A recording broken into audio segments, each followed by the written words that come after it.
안녕하세요. 살까 말까 고민하는 분들의 가정지킴이 쌤, 가지쌤입니다.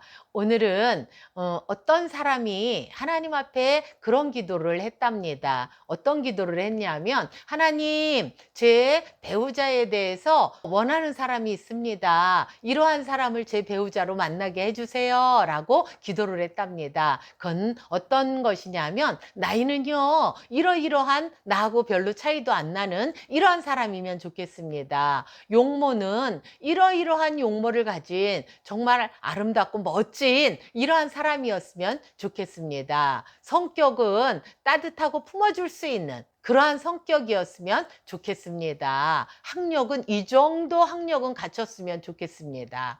경제력은요, 제가 평생토록 돈 걱정 안 하고 살 만한 그러한 경제력을 가진 사람이면 좋겠습니다. 그 사람만 보는 것이 아니라 그 가족들은 이러이러한 가족 구성원에다 이러이러한 인격들을 갖춘 사람이면 참 좋겠습니다. 라고 이제 가장 최고의 조건들을 가지고 하나님 앞에 이런 사람들을 만나게 해달라고 기도를 했답니다. 그랬더니 하나님이 그런 말씀을 하시더래요. 예, 그런 사람이 있으면 내가 결혼하겠다. 이렇게 말씀하셨답니다. 사실 또 하나님이 그렇게 말씀하시지 않으시겠죠. 이거는 이야기입니다. 이야기. 그 이야기는 어떤 이야기냐 하면, 결혼을 하게 될 때 20대 후반이나 30대 초중반에 이 모든 것을 인격까지도 갖춘 그러한 사람이 사실 있을 것인가 라고 하는 부분을 생각해 본다면, 그런 사람은 없다라고 하는 부분인 것입니다. 어느 한 부분들이 조금씩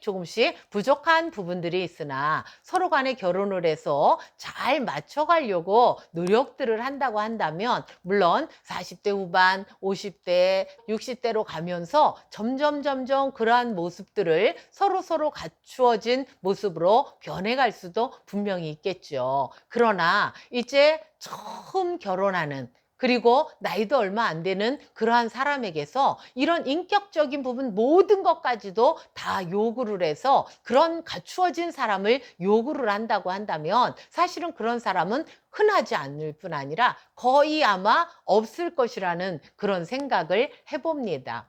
그거는 남자가 그렇게 기도를 했든 여자가 그렇게 기도를 했든, 사실은 남자든 여자든 결혼 전에, 연애 때, 결혼 초에 그러한 모든 것을 갖춘 사람은 사실은 없다라는 사실을 인식해야 될 것입니다. 그런데 이제 제가 상담을 하다 보니까 이런 분들이 계세요. 어떤 부분들이냐 하면, 일단 그 남자, 그 여자와 결혼을 했다고 한다면 서로 성격적인 부분에 대한 이해와 가족적인 부분에 대한 이해, 어린 시절에 대한 이해, 경제적인 부분에 대한 이해가 있어서 그런 부분들을 어떻게 사용할 것인가라고 하는 합의점이 있어야 되는데, 그런 부분들이 없이 나 아가씨 때, 나 총각 때, 나 이 정도 썼다 라고 하면서 그 정도의 금액을 결혼했음에도 불구하고 계속적으로 사용하려고 하는 아내와 남편들이 있더라는 것입니다. 한편으로는 예를 들어서 그 가정에서 월 300 정도를 가지고 사용하는데, 우리 친구 집에서는 내가 이야기를 들어보니까 500을 가지고 쓴다고 하더라. 그런데 당신은 왜 300밖에 안 벌어오냐? 그러니 나는 이렇게밖에 쓸 수가 없다. 그러면서 300 쓰고 또 200은 카드로 쓰고,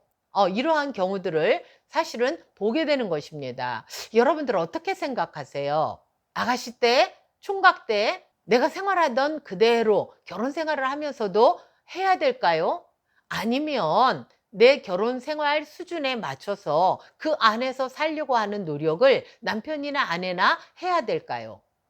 여러분 다 알고 계시네요. 네, 그래요. 그럼에도 불구하고 간혹 가다 보니까 그렇지 않더라고요. 친구 집은 이렇다라고 하면서 그 친구네 쓰는 대로 또 쓰려고 해서 그것이 갈등이 되는 그러한 가정들도 사실은 많이 있더라는 것입니다. 상담을 하면서 제가 생각할 때에 아내와 남편이 결혼을 해서 이러한 것들까지 서로 어떻게 맞춰가면서 살아야 될 것인가 라고 하는 합의가 있었더라고 한다면, 그리고 그 부분을 지키려고 한다고 한다면 그 부분에서 많은 갈등들이 줄어들지 않을까, 그러한 생각들을 하는 것입니다. 그리고 결혼 처음에 해서 여러분들이 혹시 실수를 해서 그런 부분들이 있었다고 해도 여러분들이 그거에 대해서 지금도 하고 있다고 한다면 그거는 당연히 고쳐야 되는 것이죠. 그러나 결혼 초에 그러한 문제가 있어서 그러한 문제 때문에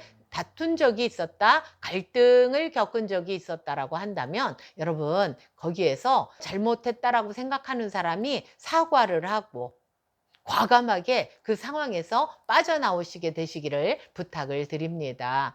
어쨌든 이 방송을 보시는 분들의 나이가 30대 초반, 중반, 후반, 또 40대, 또 50대, 60대 있을 수도 있습니다. 제가 상담을 해본 경험 중에 80대 되신 분들도 오셔서 상담을 하셨기 때문에 뭐 또 거기까지도 있을 수 있다라고 보기도 합니다. 그런데요, 결혼 생활 중에서 제일 힘들었던 때가 언제냐라고 물어보면 대부분 신혼 때 이야기들을 많이 하세요. 내가 그때 큰애 임신했을 때 이런 이야기를 한다든지, 신혼 때 서로 실수했던 부분들에 대한 이야기를 30년, 40년 동안이나 마음속에 품고 있으면서 고통스러워하는 그러한 분들을 많이 보게 됩니다. 제가 생각할 때에 요리를 처음 배우는 사람 보고 요린이라 이런 말을 쓰잖아요. 그렇듯이 나이가 몇 살이 되었든지 간에 결혼을 해서 얼마 안 된 신혼이라고 하는 그 부분에서는 사실은 여러분들 초보라고 볼 수가 있는 거죠. 그건 저도 마찬가지고요. 그래서 그때 실수한 부분들이 감정이 쌓여져서 서로 다투는 그런 과정이 자주자주 생긴다고 한다면 부부간에 서로 어느 날 쳐다보면서 내가 그때 이게 옳다고 생각했는데 시간이 지나고 보니까 내가 잘못했네요. 여보, 미안해요. 라는 사과를 서로 이렇게 한 번씩 한 번씩 교대로 해가면서 지나간다고 한다면 때가 바로 어떤 갈등의 씨앗이 뿌려졌을 때다라고 볼 수가 있을 것입니다. 그래서 이제 그러한 부분들을 하나씩 하나씩 제거를 하고 해결을 하고 나간다고 한다면 여러분들이 지금 결혼 생활을 얼마든지 아름답고 복되게 만들어 갈 수 있을 것이라고 생각합니다. 이런 사람이면 좋겠어. 내 남편이, 내 아내가 이런 사람이면 좋겠어. 라고 하는 부분도 물론 사람마다 로망이 있으니까 그렇게 할 수도 있겠죠. 그러나 나도 역시 그런 사람이 되어야 되겠다라고 하는 부분이 같이 되어진다고 한다면 정말로 갈등을 줄일 수 있지 않을까라는 생각을 한번 해봤습니다. 여러분들 이 방송이 도움이 되시기를 원합니다. 그리고 혹여 신혼 시절에 잘못했던 부분들이 있다고 하더라도 사실 부끄러워하지 말게 되시기 바랍니다. 인정하는 것이 중요한 것이죠. 그때 실수 안 할 수 있는 사람이 세상에 어디 있겠습니까? 누구나 다 하는 것입니다. 그러나 그때 것을, 그때는 그게 맞다고 생각했는데 사실 지금 돌아보면 아니라고 생각하는 분들이 많을 것입니다. 그걸 끄집어내서 지금 시점에서 그때는 맞다고 생각했는데 지금 생각해 보니 내가 실수한 것 같아요. 내가 미안해요. 잘못한 것 같아요. 미안해요. 라는 것을 서로 남편이 한 번, 아내가 한 번, 남편이 한 번, 아내가 한 번, 이렇게 교대로 고백을 하다 보면 인정을 하는 것이 되고, 인정을 하게 되면 어떤 장점이 있느냐 하면 사실은 재발할 확률이 줄어든다는 것입니다. 그러나 인정을 하지 않고 자꾸만 변명을 하면 그거는 자기가 그럴 수밖에 없었다고 하는 것을 합리화시키는 것이기 때문에 그 행동을 반복할 수밖에 없다는 사실을 알게 되시기 바랍니다. 부끄러운 것 아닙니다. 우리들도 아기들이 싸울 때 그런 얘기 하잖아요. 미안하다고 먼저 말해. 그러는 사람이 이기는 거야. 이런 이야기를 하는데 사실은 그렇습니다. 미안하다라고 말할 수 있는 사람이 사실은 힘이 있는 사람입니다. 그걸 이야기하지 못하는 사람이 마음속에 힘이 없기 때문에 하지 못하는 것이기도 합니다. 그러므로 내가 먼저 그때를 생각해보고 미안하다고 말하는 것이 내가 자존심이 상한다거나 부끄럽다고 생각하지 말게 되시고, 그렇게 말하시는 그분이 내면에 힘이 쌓여 있는 든든한 사람이라는 생각을 하시면서 먼저 깨달은 사람이 그렇게 실천해 보는 그러한 과정을 잘 겪고 나서 여러분들이 정말 든든한, 그러한 신뢰할 만한, 또 사랑하는 그런 가정이 되시기를 바라서 오늘 이 말씀 드렸습니다. 감사합니다. 여러분들에게 정말로 도움되기를 바라면서, 도움이 되셨다면 좋아요, 구독 부탁드립니다. 감사합니다.